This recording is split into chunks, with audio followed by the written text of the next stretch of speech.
Hi అండి. ఈరోజు మన వంటింట్లో మనం చేసుకోబోయే ఈరోజు లంచ్లోకి అండి నా స్టైల్లో నేను ఎప్పటికీ చేసుకుంటా ఉన్న దొండకాయ కర్రీ మీకు చూపిస్తున్నాను. ఈరోజు మధ్యాహ్నం లంచ్లోకి ఇదేనండి. దీంట్లోకి చాలా సింపుల్గా చూపిస్తానండి. ఆయిల్,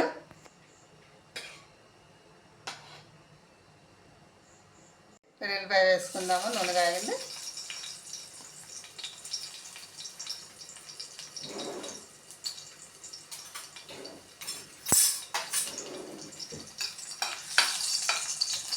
తాలింపు గింజలు వేసుకుందామండి.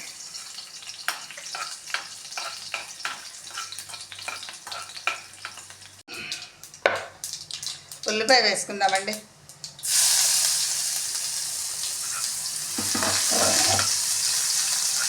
కరివేపాకు, పసుపు,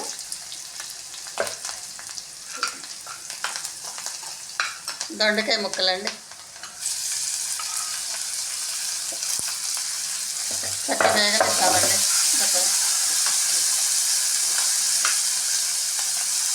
ఉప్పు వేస్తే చక్కగా మగ్గుతుంది, వేగుతుందండి. దానికోసం అన్నీ కలిపేసి ఒక్కసారి మూత పెట్టేస్తామంటే ఒక 5 మినిట్స్ మగ్గిపోతుందండి.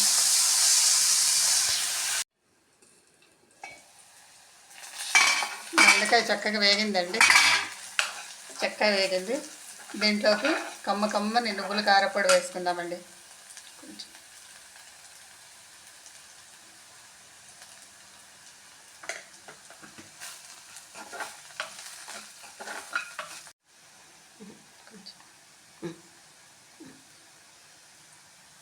అలానే నువ్వుల కారపొడితో అండి జస్ట్ ఒక పెంచు మెంతుల పొడి అండి. ఇది ఈ ఫ్లేవర్ చాలా బాగుంటుందండి ఈ కూరలోకి. మనకి హెల్త్కి కూడా మంచిది కదండి, యాంటీబయాటిక్ కదా ఇది. దానివల్ల ఏంటంటే మంచి స్మెల్ వస్తుంది, గుమగుమలాడుతుంది. మెంతిపిండి వేయంగానే చాలా బాగుంటుందండి. షుగర్ ఉన్న వాళ్ళకి కానీ అలాంటి వాళ్ళకి కూడా మంచి హెల్తీ ఫుడ్ అండి ఇది, ఇలా అన్నీ వేసుకోవటం వల్ల. ఓకే అండి, థ్యాంక్ యూ. అయిపోయింది కూర. నచ్చితే లైక్ చేయండి, షేర్ చేయండి, సబ్స్క్రైబ్ చేయండి. మీ ఆదరాభిమానాలు ఇలానే ఉండాలని మనస్ఫూర్తిగా కోరుకుంటున్న మీ రాజేశ్వరి అండి. ఈరోజండి మధ్యాహ్నం లంచ్లోకి నేను ప్రిపేర్ చేసుకున్న దొండకాయ ఫ్రై అండి.